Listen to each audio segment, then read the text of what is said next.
By the end of this lesson, you should be able to use the product rule and know when not to use it. So the product rule, as it implies, deals with functions that are multiplied together.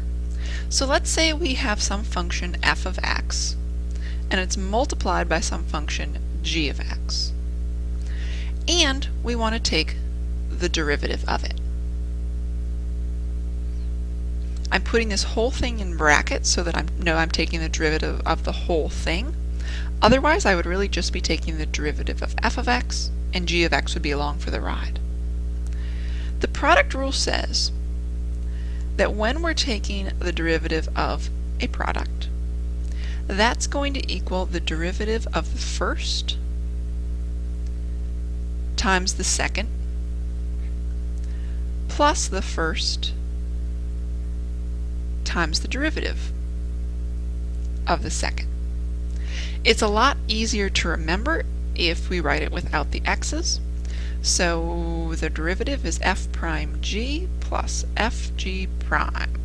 I kind of like the rhythm of that, f prime g plus fg prime. And it's just saying we're taking the derivative of this first one here, the derivative of the second one here.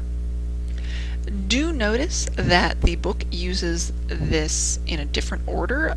Several textbooks go in different orders. I do it this way so that it's consistent with the quotient rule, which we're going to learn about next.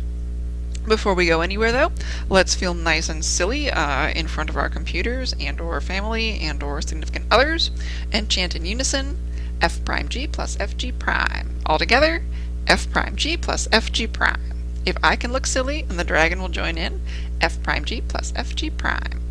It's all good. So let's do some examples.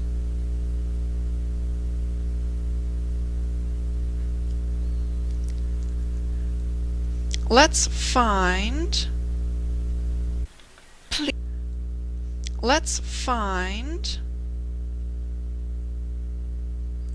the derivative of 2x to the third times 3x plus 1.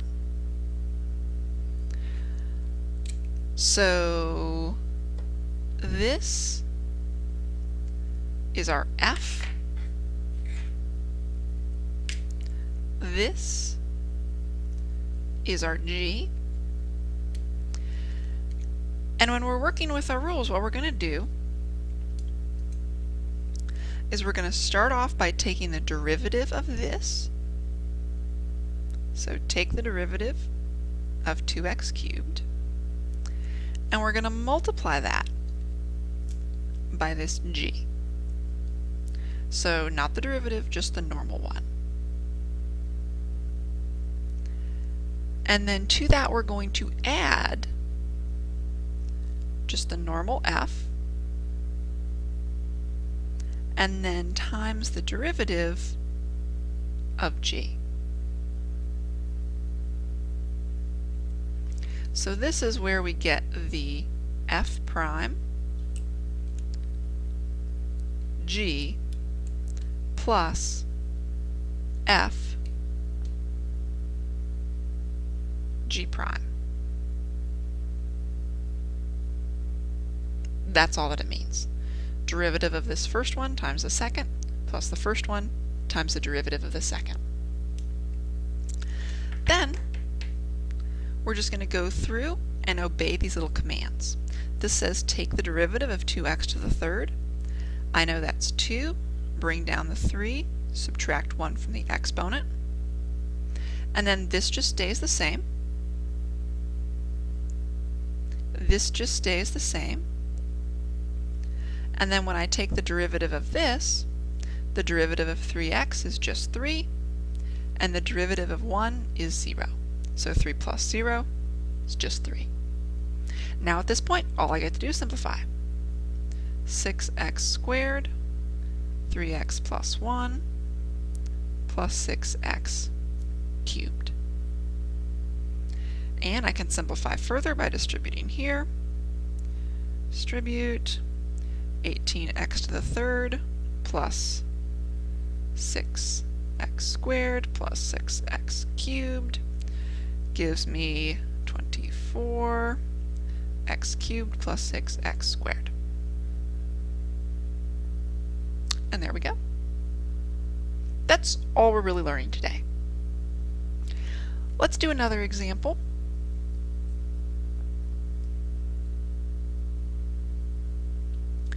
We want to take the derivative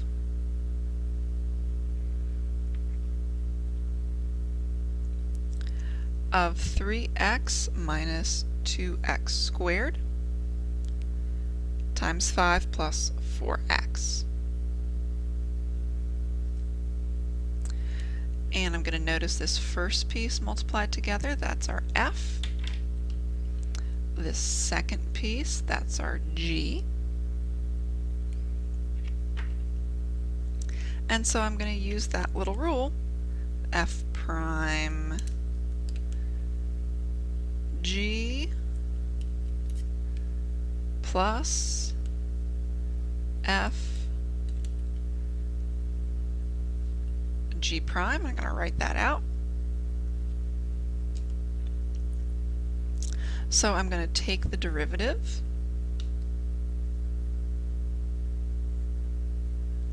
of f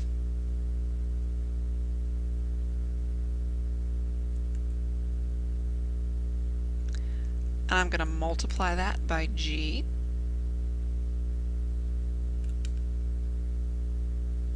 and then I'm going to add just the regular f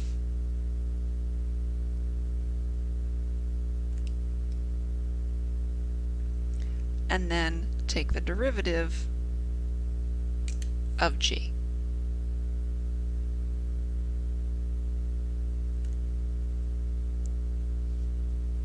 Right there. Now when I do that, the derivative of this piece, I'm going to do the derivative separately. The derivative of 3x is 3. Negative 2x squared is negative 2.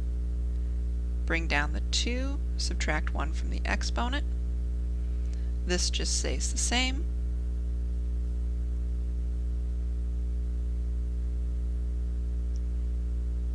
Then when I take the derivative of this, the derivative of 5 is 0, plus the derivative of 4x, just 4. And now, same thing we did before. Just going to multiply across and simplify.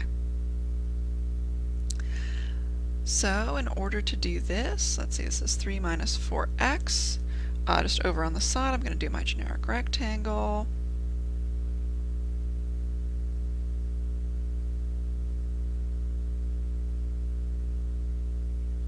(15 minus 20x plus 12x minus 16x squared).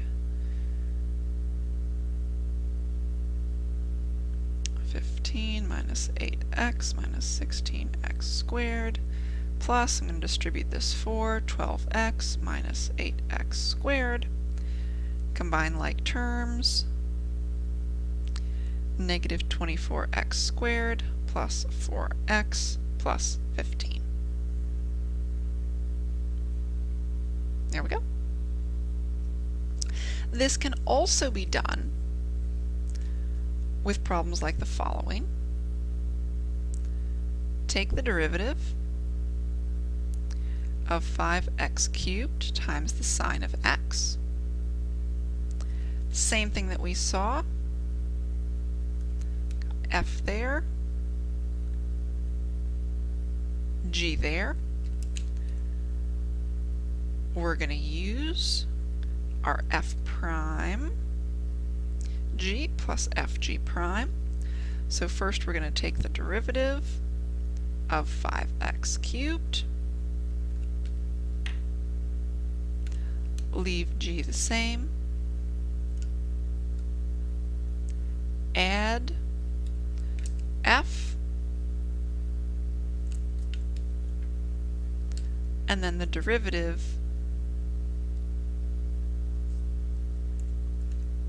of the sine of x. And when we do that, derivative of 5x cubed is 15x. Sine of x stays along for the ride. 5x cubed. And then the derivative of sine of x is just good old cosine of x. There we go.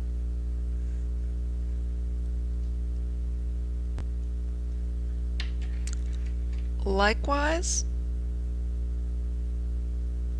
if we're doing the derivative of x times e to the x, you do have to notice if you see multiple x's, you have multiple terms. This x by itself, that's just f. This e to the x, that's g. This one kind of ends up looking a little interesting just because what we have is we've got that derivative excuse me, of x times g of x plus, and then that f just stays put. And then we're going to take the derivative of e to the x. This is a kind of interesting one because not much changes. The derivative of x is just 1, e to the x is still e to the x. Then we've got this x over here, and the derivative of e to the x is just e to the x. So, looks pretty similar to what we started with.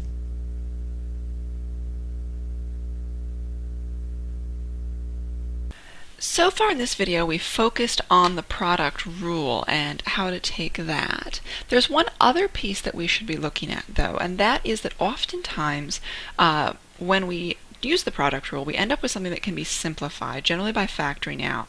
So if we can do that, then our multiple choice answer on the AP test might look like that simplified version. We should be able to recognize that the two things are the same.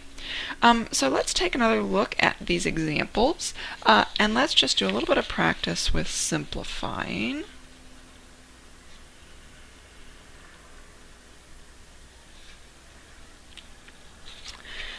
So let's see, so this first one, number 1,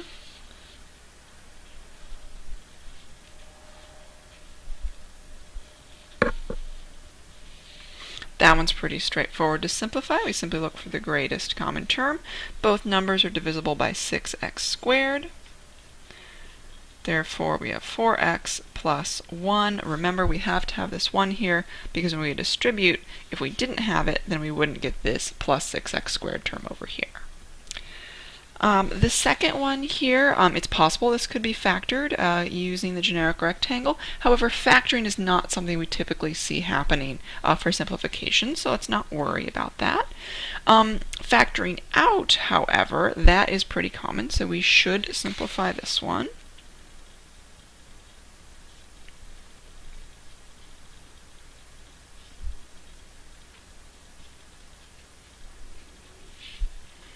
These are both divisible by 5x,